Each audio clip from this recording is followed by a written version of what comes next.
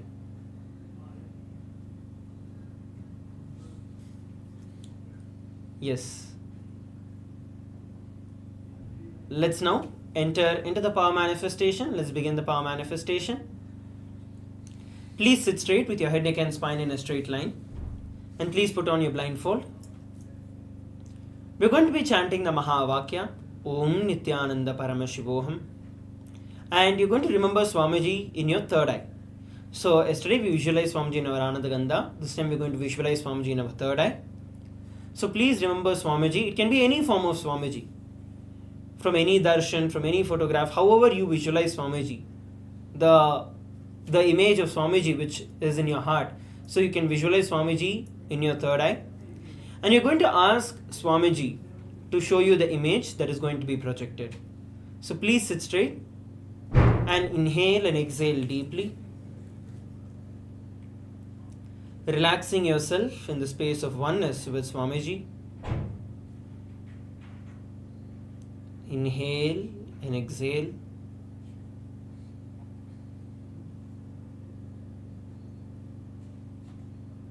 Just settle down in the deep space of oneness with Swamiji.